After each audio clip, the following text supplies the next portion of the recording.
welcome back to this week's episode of That's Bonkers, Bruh, where we talk about the strange and unusual, the interesting, and anything downright bonkers. I'm your host, Mitch. And I'm Kelsey. And we're back with another episode. Yeah, on Earth Day. It's April 22nd, which is Earth Day. Did you know that? I found out this afternoon when I picked up our boys from the daycare, and they were definitely ready to inform me. Oh, that's good. I mean, it won't be Earth Day by the time this airs, but yeah, go and recycle some shit or plant a tree.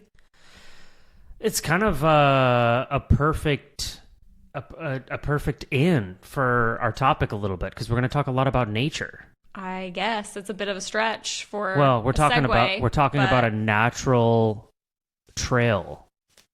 Anyways, so we're going to be talking a lot today about the Appalachian Trail. Some people will call Appalachian, but if you are from the Appalachian area, they get kind of annoyed when you say Appalachian. So do they? I've heard it both ways on the internet, and I feel like no matter how you say it, somebody gets annoyed with you. That's probably true.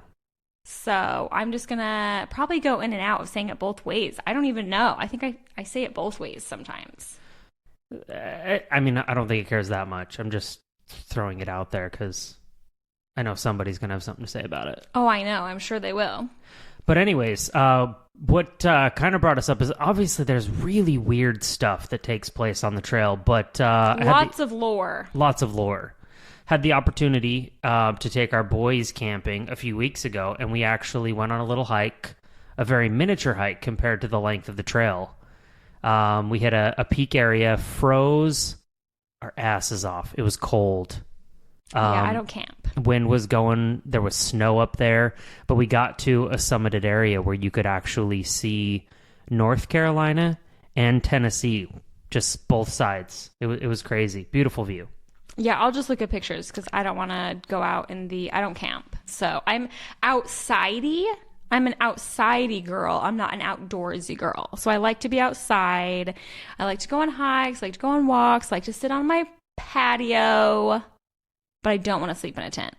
I really thought, I was concerned, in fact, that I was going to not want our boys, or like the experience was going to make them never want to go camping again. Yeah, me too, because that seems rough out there. But they were all about it still. Yeah. We didn't I didn't intentionally take my kids out to freeze. Like, we had it booked in advance. It was looking like it was going to be phenomenal weather, and we had this cold snap that came in a week or so ago, and it just so happened to be over that weekend. So we woke up and it was like 25 degrees outside. Yeah, y'all were roughing it. Yeah. I was not roughing it. Sort of roughing it. We were still on like blow-up mattresses. Well, I know, but to me that is roughing it. In a tent. We were in a tent. In the freezing cold. Yeah, it was in a tent. But, yeah, after all this research, I mean, I've always known that, like, in the Smoky Mountains and all that area, there's lots of creepy stuff that goes on, lots of lore, if you will. But now, after all this research, I'm like, oh my gosh, do I want you guys to go camping again? You might get snatched up by a skinwalker. We're still going to do it. I'll fight it. I'll fight a Bigfoot. I don't think you'll be able to take a Bigfoot, Mitch. Sorry. We'll try. Give it hell. All right. Anyways, so the Appalachian Trail, it is the world's longest hiking, only footpath trail in the world. 2,190 miles, crosses 14 states, starts all the way up in Maine, and heads all the way through. I mean, it bounces through. The longest portion of the trail is actually in Virginia, but it bounces even over into like Maryland, comes down through the Carolinas, Tennessee, West Virginia, which West Virginia, it's like there's a lot of lore there, but that's the shortest amount of trail in any state. It's only like 4 miles. Anyways, goes all the way down to Springer Mountain in North Georgia. It takes people anywhere from 5 to 7 months to walk this trail. And about 3,000 people a year attempt to do it. And only about 25% of the people actually succeed.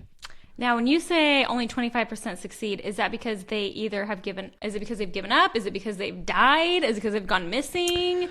Because from the sounds of things, there's a lot of like murders and stuff that happen. So the research that I found said that it actually is relatively safe. Yes, there is some interesting things that take place. It says 6 people per year actually do go missing. Oh yeah, I have that written down also. However, I just think people don't understand 2,190 miles.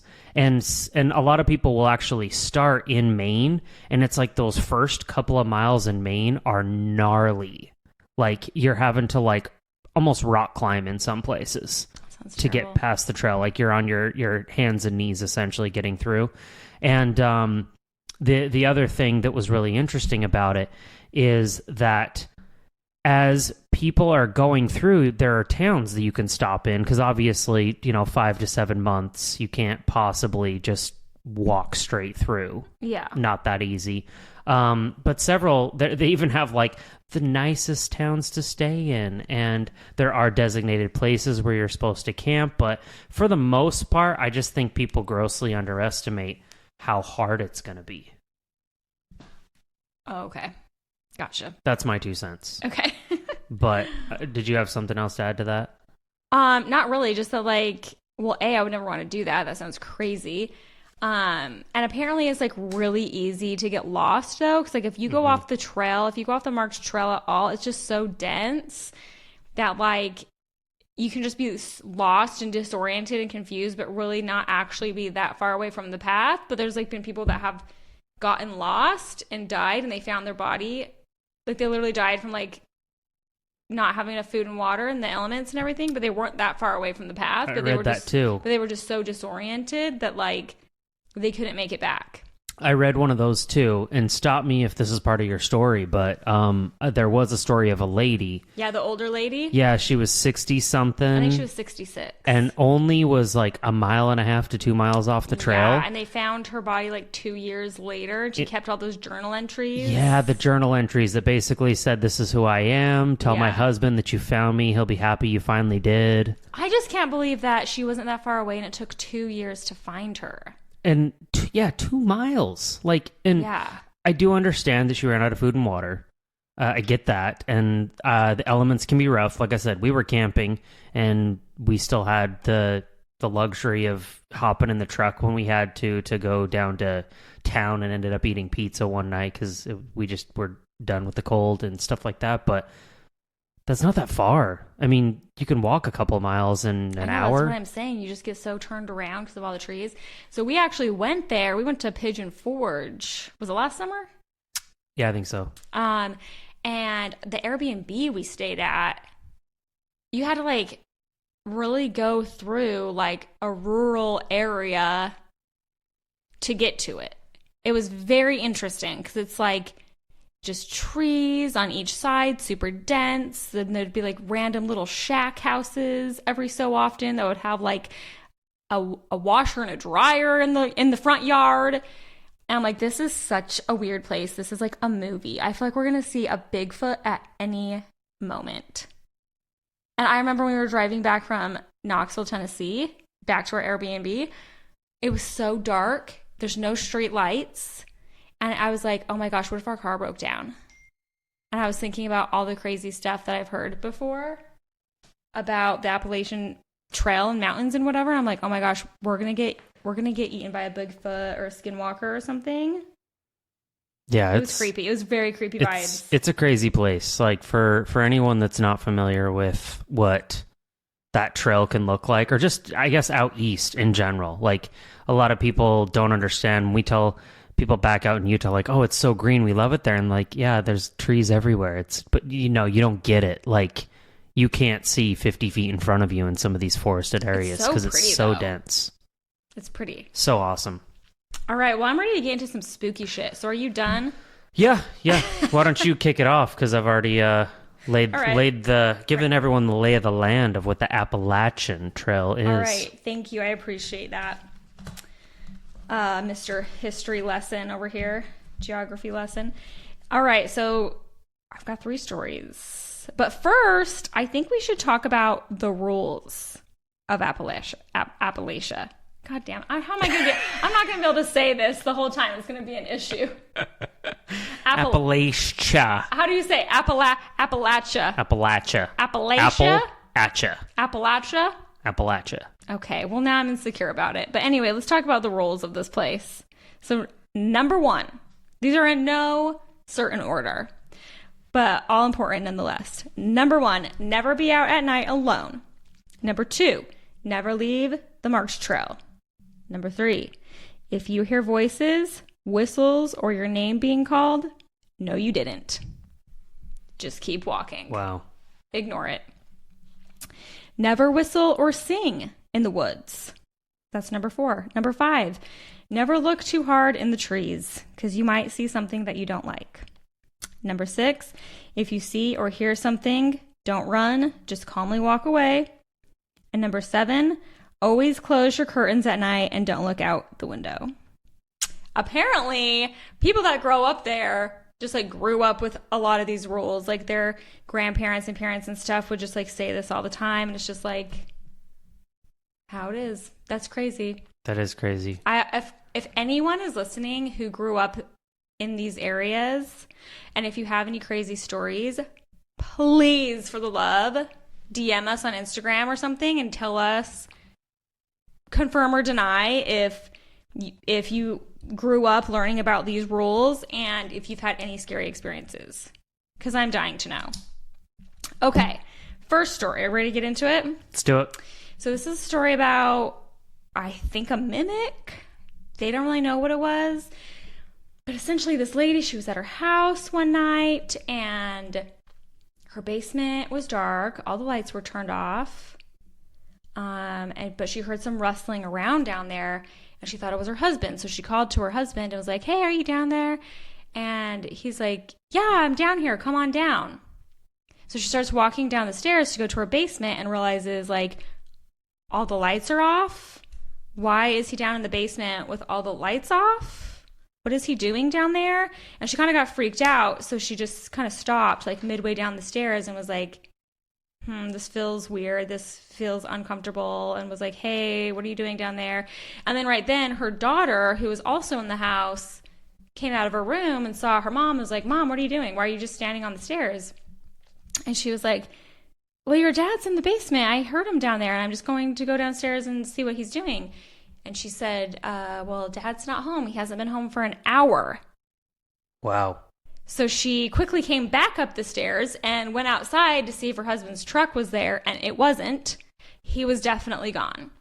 But something responded back to her with his voice and was like, yeah, honey, I'm here. Come on down. And she said that was this was just like a video I found online. She said that was actually like the least scary thing that's happened to her, and that she's had a whole bunch of weird, scary experiences living in Appalachia. That's crazy. Isn't that so spooky? Like, it's one thing to see an entity, but to have the voice come back at you. That sounds that's like a familiar, husband's. yeah. Yeah. Ew. Ew.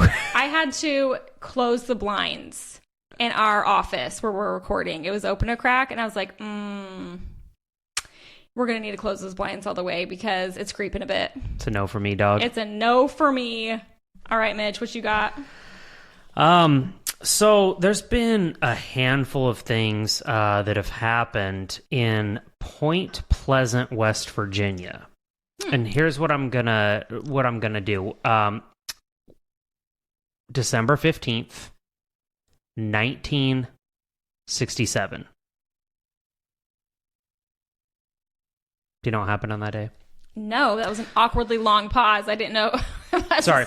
Anyways, so what happened in this Pleasant Point, West Virginia, is a bridge actually collapsed. Oh. But what is crazy about it is this to do with the Mothman?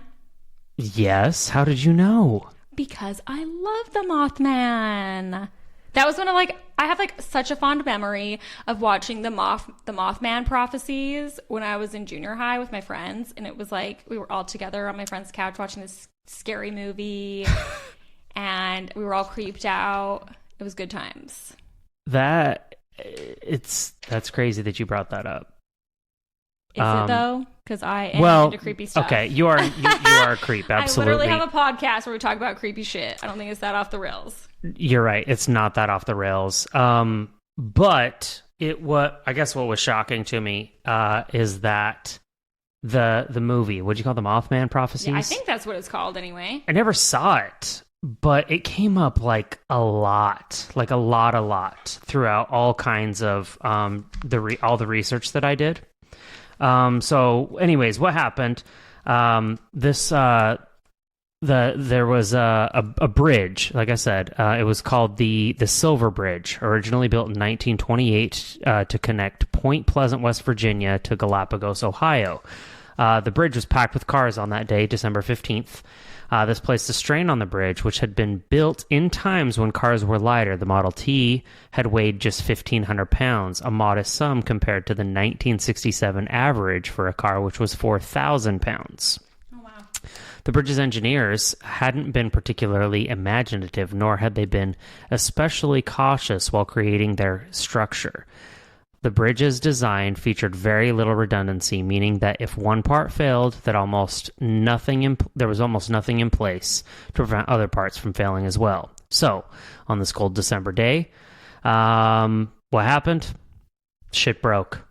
The bridge crumbled into the icy water, no less, of Ohio, because again, this is December, right? 46 people died by either being drowned or crushed under the wreckage as it fell to the ground. Nothing would be more terrifying than being on a bridge and having it collapse. Yeah. Few things would be more terrifying. Few things. Like being in a car, just like that bridge that collapsed in Boston recently. Yeah. Terrifying. So, very terrifying. What's even more terrifying is that almost a year prior to the date was the first official sighting of the Mothman. For those of you who don't know who the Mothman is, it is what was called a man-sized bird creature something.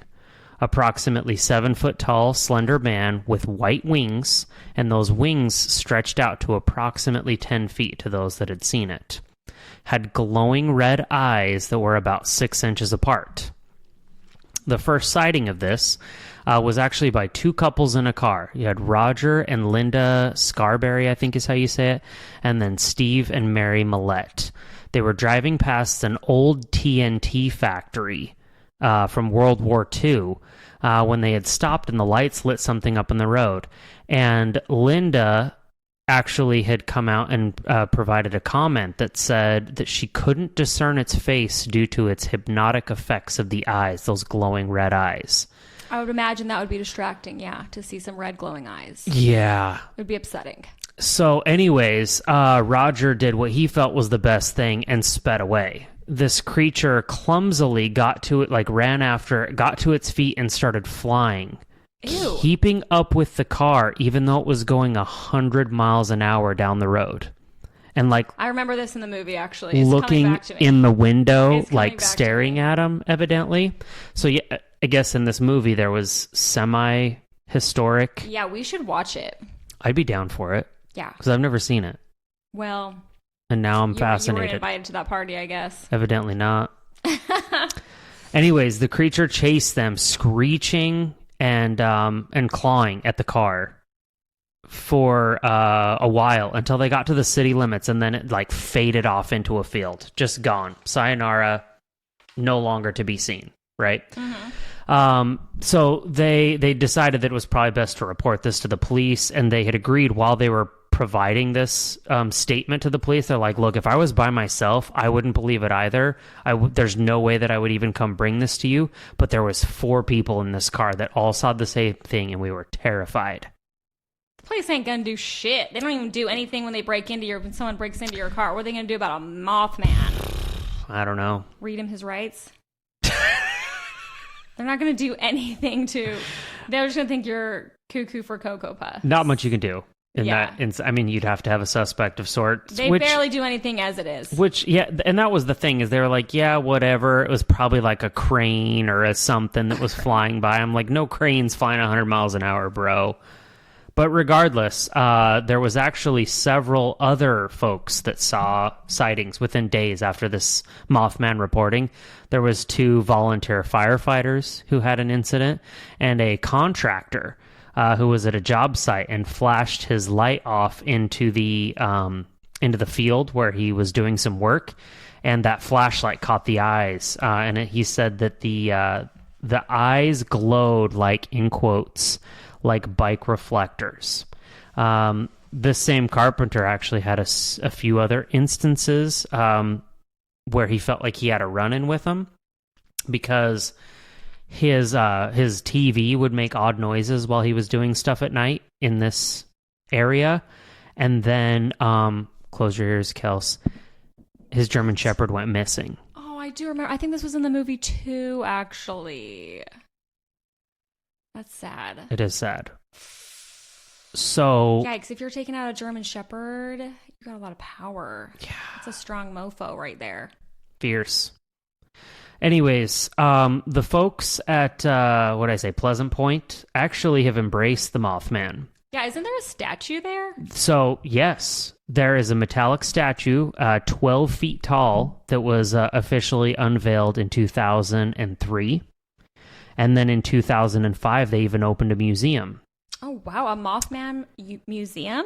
Yes. Say that 5 times fast. A Mothman Museum. That's really hard to say for some reason. And then on top of that, they have a festival every year in September. It's the third weekend of the year. Shush. 10 to 12,000 people show up. They have guest speakers. They've got vendors. They've got hay rides to some of these notable areas where some of this stuff has taken place. And a pancake eating contest. Well, I know. Say less. I know where we'll be this September. Let's get some pancakes.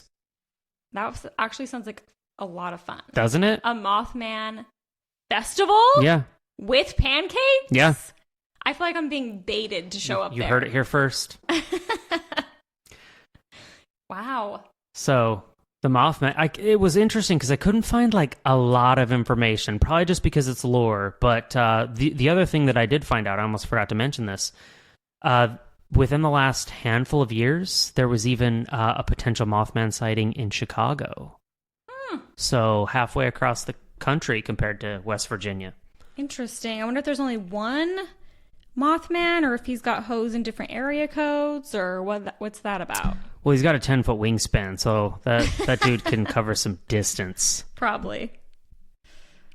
Oh. All right. Is that all right. got? Yep, that's it. Me? I think that's it for the Mothman. Okay. That was interesting. Okay, so this next story is so freaking creepy. You know that there's, Bigfoot sightings all over the area. But have you ever heard of a white-haired Bigfoot? A Yeti. No, it's not a Yeti. It's a white... Damn it, Mitch. You were so mad right there. It's not a Yeti because it's not in an icy area. Okay. Then no, I've not heard of a white-haired Bigfoot. Is he old? Is he old? Like gray-haired? I don't know. I have no idea what the age would be. I need you to inquire. Okay. Anyway, so I came across this story. I don't know if this story was made up or if it actually happened. Who even knows? Take it for what it is. It's creepy nonetheless. So this was like back in the 60s, I believe. This girl was walking to her friend's house. And, it was the 60s. Your mom didn't drop you off at a friend's house. And this is in like the backwoods somewhere. You just walk to your friend's house and you just gotta look out for wildlife. So this girl's walking to her friend's house, and as she's walking on the trail, off to the side where it's all green and lush, she can see something rustling in the bushes next to her as she's walking, like an animal. And she got kind of freaked out, so she stopped, and then the rustling stopped. And then she'd walk a little more, the rustling would follow her in the bushes, and she peeked over. It was like on the other side of a barbed wire fence, and she saw a little bit of like kind of white hair sticking out, and she's like, that is scary. I hope it's not a cougar or something. So she did what you're not supposed to do and took off running. You don't run from Bigfoot? Huh? You don't run from Bigfoot? You're not. Oh, that was a rule. Did you not listen to the rules? I didn't know. I don't follow rules well. Well, and if it was a cougar, you should never run from a cougar. That's true. You're supposed to stand up tall and pretend like you're better. What she did was breaking the rules. So but she's a little girl and she just reacted. So she's running. As she's running, she can hear something behind her. She looks to her side. Well, it was like behind her, but like on the other side of this like barbed wire fence, right?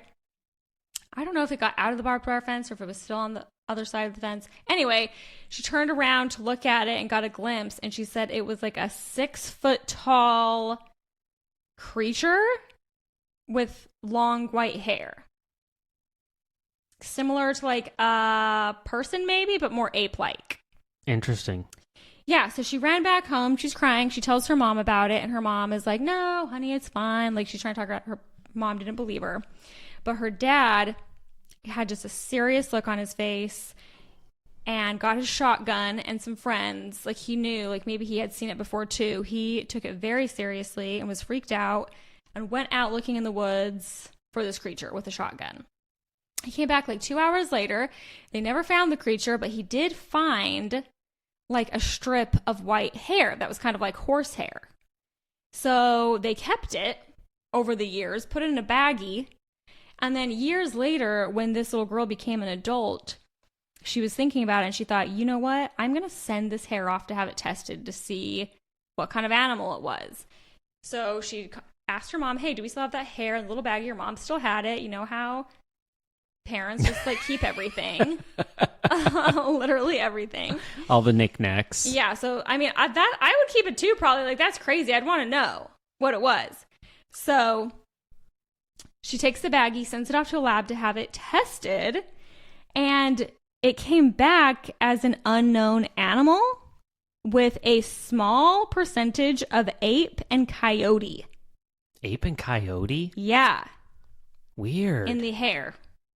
Like, but they don't know what animal it is because it was mostly like unknown. Weird. I know. I thought that was so interesting.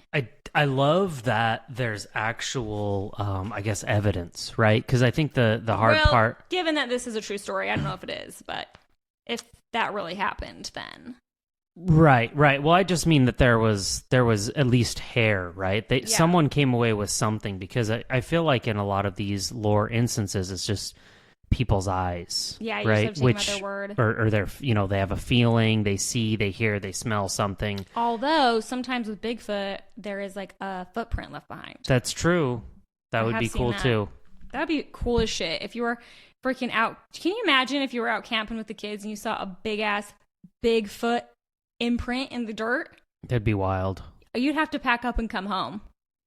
But you have to take a picture of it first. Or we stay. No, Mitch. We're not going to sacrifice our kids to Bigfoot. I didn't say I was going to feed them. Okay. Anyway, you got another story for me? I got a couple. Okay.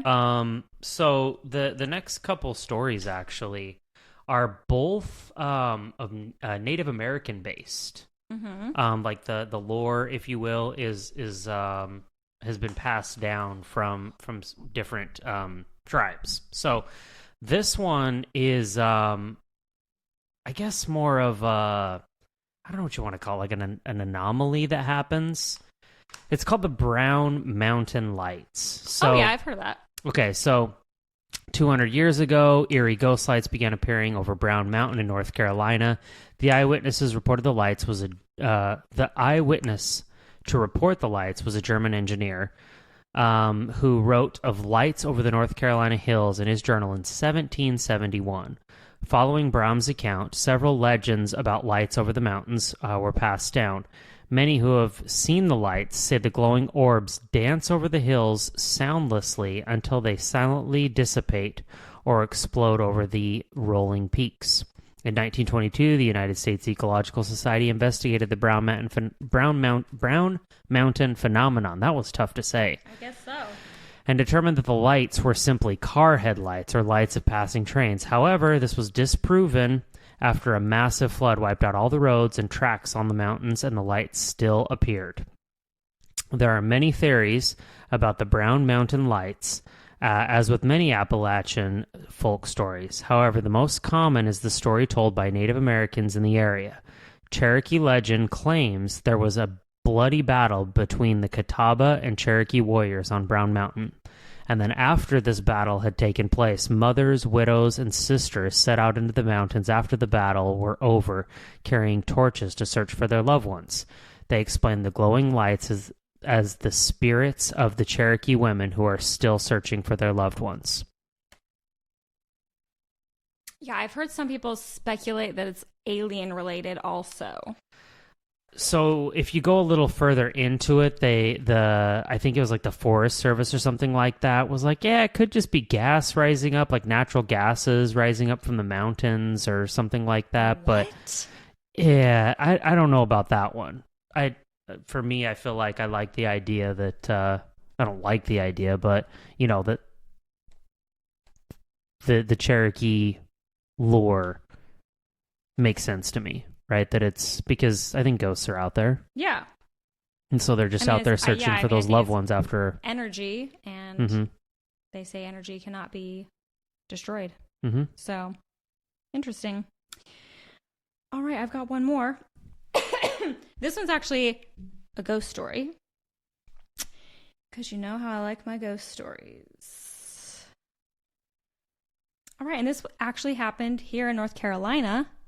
In the summer of 1891, a train loaded up with a route set to Asheville around 3 a.m. The train approached the Boston Bridge in Statesville, North Carolina, where the train plummeted into a nearby creek. 22 passengers were declared dead due to drowning, and the cause of the wreck is still unknown. As the legend goes, exactly 50 years later to the day, a woman waited alongside a road parallel to the bridge due to car troubles.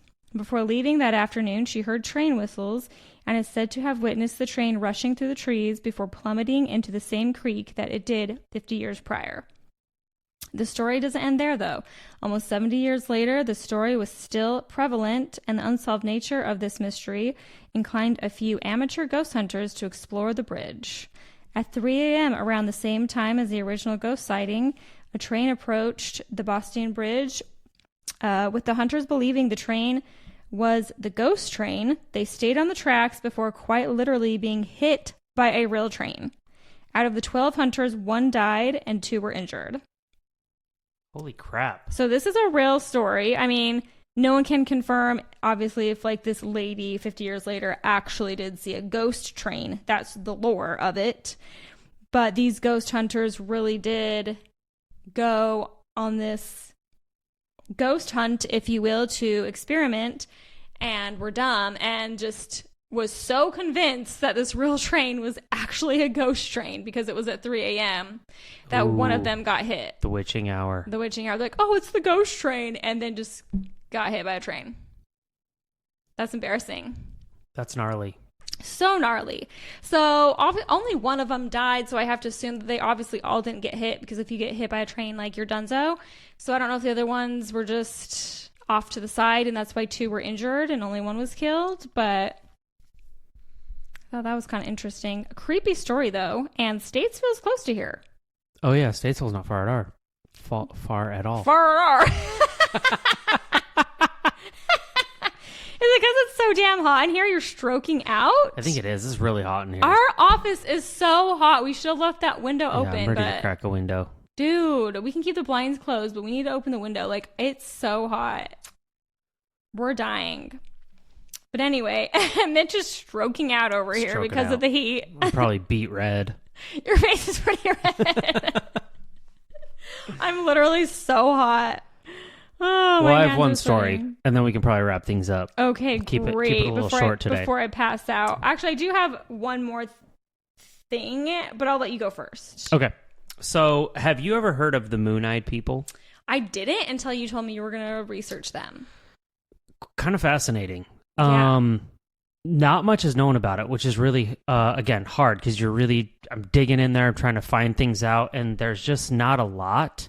Kind of one of those instances where they seem to have been eradicated early on, before there was like really, really good history and written word about them. Are these actual people, or is it lore? That's what I'm confused about. $1 million question. You don't know? No. So they're, well, let me get into it a little bit. Okay. So go ahead. Like I said, little known about them. Legend has it that the Moon-Eyed people were a race of cave dwellers in West North Carolina, predating English and Spanish settlers, who were small in stature, flaxen-haired, and bearded, with skin so fair and eyes so blue They could not tolerate the daylight. Oh my gosh, am I a descendant of them? Because I cannot tolerate the daylight without sunglasses, and my eyes are blue. Maybe. That's there are some things about them that I don't know if you would I mean, you're not okay, I'll keep listening. You're not bearded with flaxen hair. I don't know what flaxen hair is, but I don't envision you have that. I see it as like ratty and I don't know. Anyways, it can get ratty. So nobody knows exactly how they came here. All they know is that there's actually stone structures that are as far south as Alabama.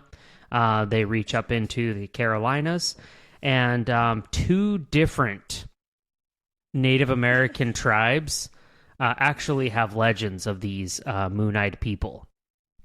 What I found that was really interesting was that the Creek Indians. Let's see, the Creek Indians in Georgia allegedly attacked them on what was a full moon, in quotes, full moon so bright that it was nearly daylight, leaving the pale-eyed ones defenseless.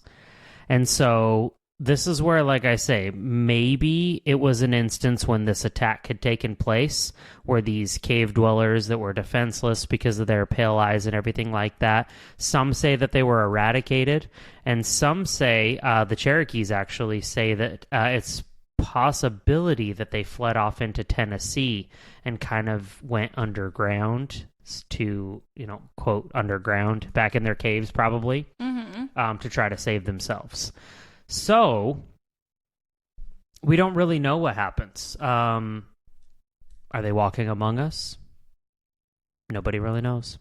I feel like I want to dive into this more when we're done, just out of my own curiosity, because, I don't know, it's interesting to me. I hope you can find a lot more than I did, because I found it really fascinating. Yeah. There is a statue in a museum. I did remember reading that. I don't know where it was. But yeah, other artifacts have been found in the area, but it's hard to differentiate what culture specifically it belongs to, because it's even said that maybe these are Native American artifacts rather than this moon-eyed people. I feel like this just has to be a legend, and like that they weren't actually real people, because why would they be like albino looking? That doesn't make sense. Like all of them? I don't know. I mean, when you're living in a cave, because you have just blue eyes and fair skin. I don't know. That doesn't hunt make at sense. night, just like nocturnal in nature. Like real life vampires almost. I don't know if I'd go.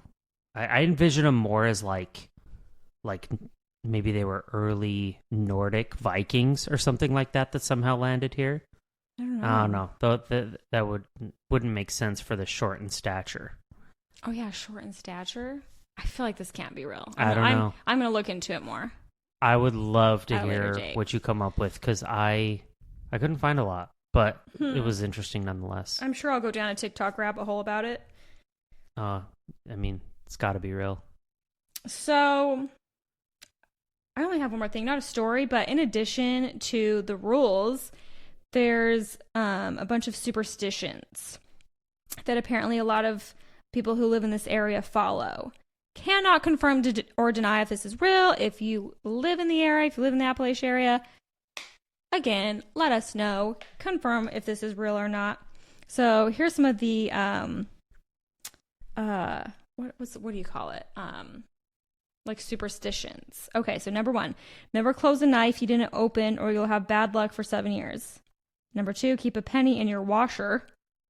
No idea why that is. It doesn't explain why, but I will tell you that we frequently have pennies in our washer because Roman collects them and puts them in his pockets, and then they're just rolling around in the dryer later. They're all lucky, though. Yeah, they're all lucky, every one of them.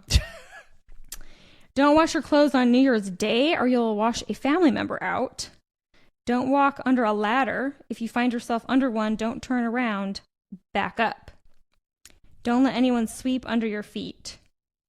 Number 6, if a bad storm is coming, put a 2-edged axe into a stump facing the storm to ensure the storm goes around you. It's like splitting splitting the storm as it comes in. I guess so. That's what they should have done in Rock Hill, South Carolina. That was crazy. They just got plummeted by like a little tornado and crazy hail. Golf ball sized hail. Yeah. Number 7, don't cut your baby's hair before their first birthday. Number 8, don't let a pregnant woman see a dead person or the baby will have a birthmark. Number 9, hold your breath when you pass a cemetery or you'll be the next to die. Number 10, if you're walking with someone, you have to go on the same side of a post or obstacle or it will break up your friendship. Number 11, never leave a rocking chair rocking or you will invite spirits.